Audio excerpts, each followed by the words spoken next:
I wrote a poem about roots, about my feeling about roots, which I'd like to read to you. Roots, a flash across the sky, a meteor lighting the earth, maybe for a moment, maybe for a century, maybe a change, maybe not, but a light in the sky, that's for sure. Masses, masses, masses watching, hard hats, baseball hats, derby, no hat. Children, children, people, people, millions, white face, black face, lit in a dark room of flashing images, of life and death, of family and courage and mercy and honor. My skin is white, I felt no shame, no guilt. Many feelings came, pride, jealousy, joy, sorrow. Proud that some of my species can strive and grow from hell and beyond. Jealous of their courage, joyful of their love, sad of the lies told about me in my life. I knew the man with the white hat with the white suit on the white horse had family, courage, mercy, and honor. Nobody told me the man in the black hat with the black suit on the black horse had family, courage, mercy, and honor. I was lied to, cheated, fool. Now I know better, much more. That's my feeling about roots.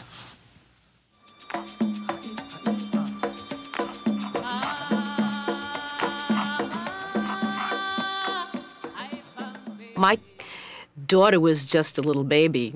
My son wasn't even born yet, but she was about 5, and I remember we turned it on the television, and of course when she saw me in the wagon, it was traumatic for her. Mom, what's happening to Mommy? So we quickly took her out of the room. But then we revisited it I'd say about 6 years ago. And it was very interesting because my children, who are not teenagers, they had a lot of questions. And I had to give them a lot of answers. And so that's wonderful because it's that kind of program where parents and children can interact with each other. I think it's very important for generations to revisit this. I almost think it should be required viewing by schools in terms of history classes because it's poignant and it tells one man's story, which is the best way to tell any story. It's not a general thing. It's a very specific story. And I think it gives us insight into what was done, and it creates a lot of empathy and compassion, which in this day and age we must revisit and rekindle. The depth of human relationships is what television is all about, good television. And that's what Roots was an extraordinary example of. Humanity. Humanity in people who, 200 years ago in Africa, nobody had bothered to get into their inner feelings, family feelings and things like that. So really, that was the main thing about Roots. Not the authenticity, you know, not the drama, but the humanity. 25 years later, I believe that is still the best material we have that addresses the issue of slavery and slavery in America.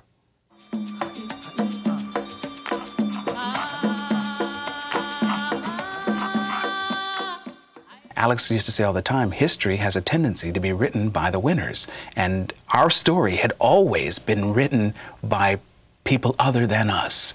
This was the first time that the history was being told through the eyes of an African who landed on these shores. And that made a huge difference, just in terms of the point of view. This story wasn't being told from the point of view of the white slave-owning plantation holder. It was being told from our point of view, and it made a huge difference.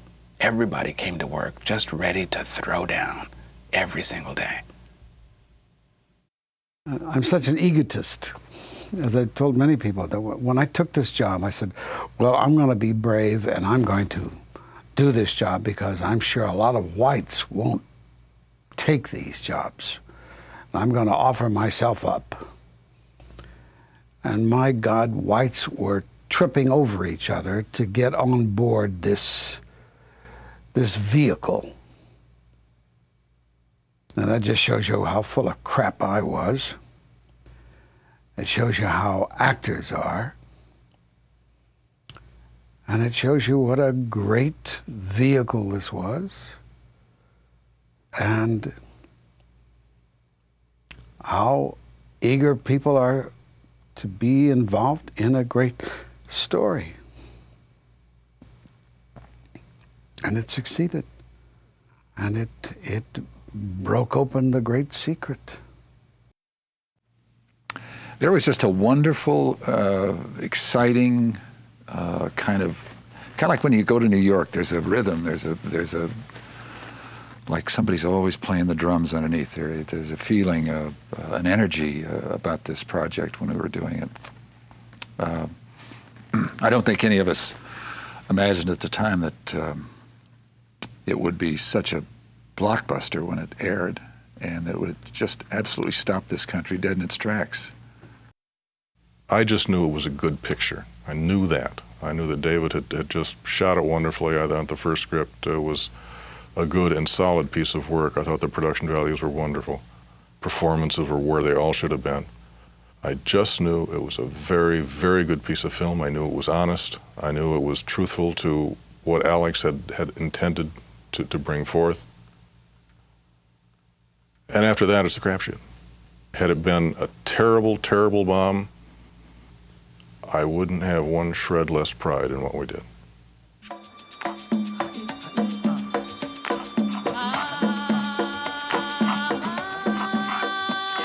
I don't think that anyone really thought of how important it was to find out who your ancestors were.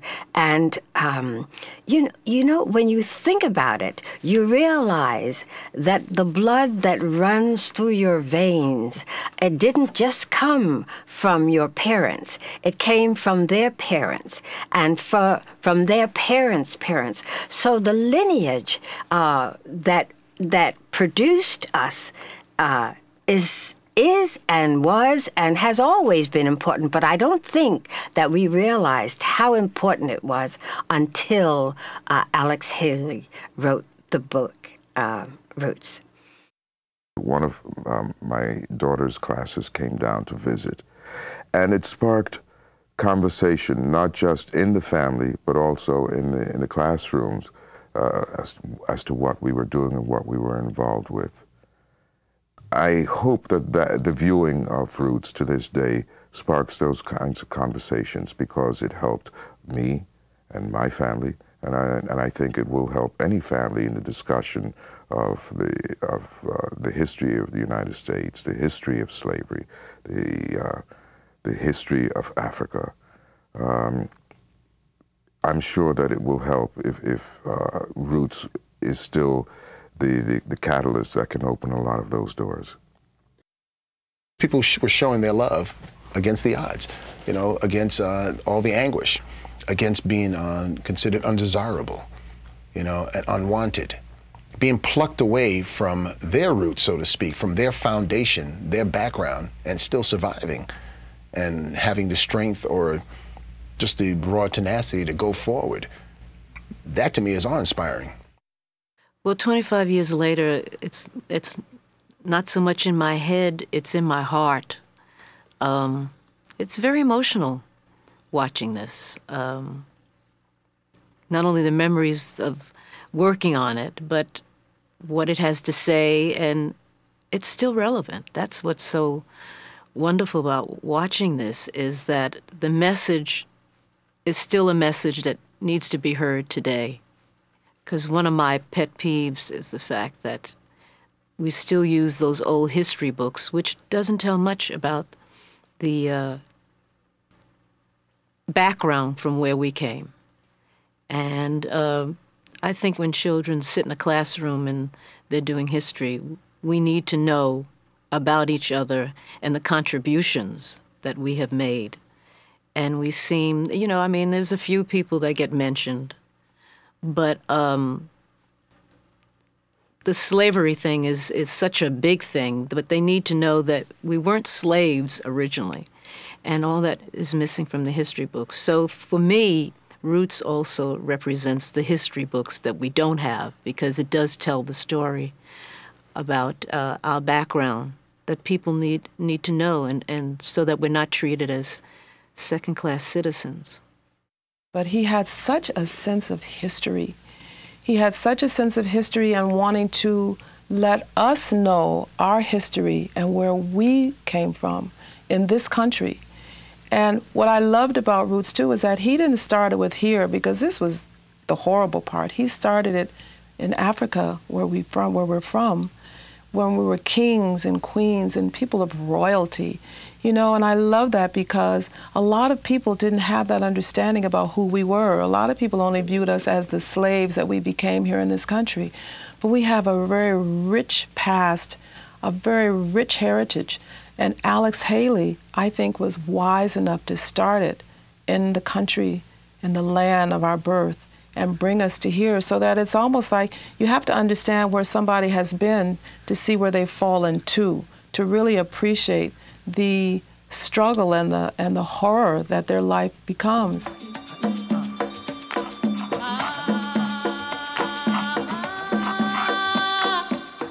For me, on a lot of personal levels, I can celebrate the fact that I was part of something that was very, very important in television's history and in the country's history. Unfortunately, the standard of excellence that was raised to such a phenomenal level by the writings of Alex Haley, the works of David Walper, that bar is now descended appreciably. And I think what we see on television and in the motion picture screen is totally reflective of the fact that nobody really cares about the story anymore. It's about the bottom line. That's unfortunate, and maybe we'll have to crash and burn, almost come to a complete halt with this preoccupation with finances before we realize how valuable a tool this can be to help bring people together, to educate literally third world countries which are still living under the oppression that the original Haley's abductees, if you would, lived under. So we've got a long way to go, but this points out how far we can go. I think that the humanity that this show brought to the world and the understanding and the compassion that it brought has been an enormous thing for good. And, you know, I was lucky enough to do the next show, Roots, The Next Generation, and then the show about Alex's grandmother. So, you know, I really feel as if this is my legacy, and I'm proud of it.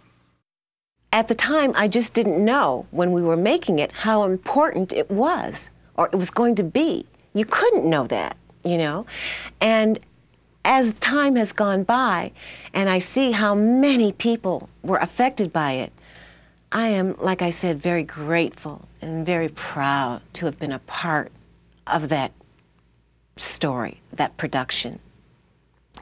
And I think that people like Stan Margulies, people like Alex Haley, Brad Davis, Madge Sinclair, were such examples of grace. And Lord knows we can all use grace. This is a letter that Stan Margulies, the producer, wrote to me April 21, 1977. Dear Lynn, what the hell kind of a casting director are you? In some Emmy acting categories, we only got 3 of 5 nominations. It sure has taught me a lesson. Sincerely, Stan. Great sense of humor.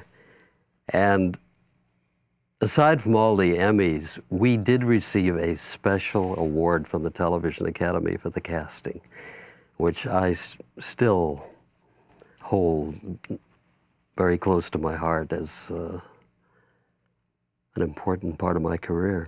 So everybody was rewarded, particularly the audience. For many of us here in the United States, this show gave us the mental and emotional images that no history book could do. And so hats off to the visionaries who did this.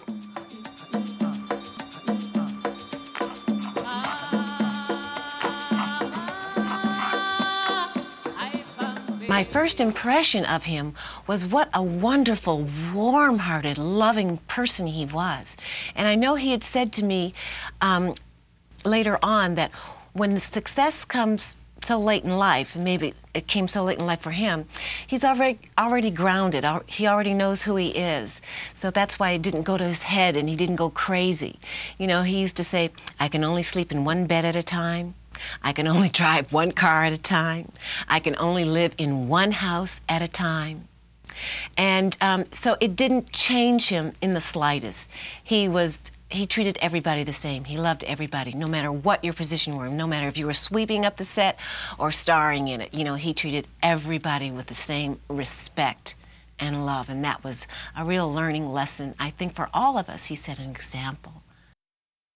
Alex was a very sweet and gentle man who smiled when the rough got rougher and never interfered, was there to answer any question at any time, and just a joyous face was, you know, very often you're surrounded by a sea of frowns, but not Alex. More than anything else, it gave me Alex. It gave me a relationship with a man that has had a profound impact on my life. When we were shooting in Savannah, Alex came to me one afternoon and he said, you know, whether you are aware of it or not, this is an extraordinary time in your life. And I wonder if you've given any thought to bringing your mother here. I was raised in a single-parent household. I was raised by my mother along with my two sisters. And in truth, I actually hadn't, primarily because I couldn't afford it, you know. And Alex knew that when he initiated the conversation. And he said, I think it's really important that your mother be here to witness this and be present for this. And so he sent her a ticket. And he brought my mother to Savannah so she could share in that. That's who Alex was to me. And I miss him so much. I miss him a lot.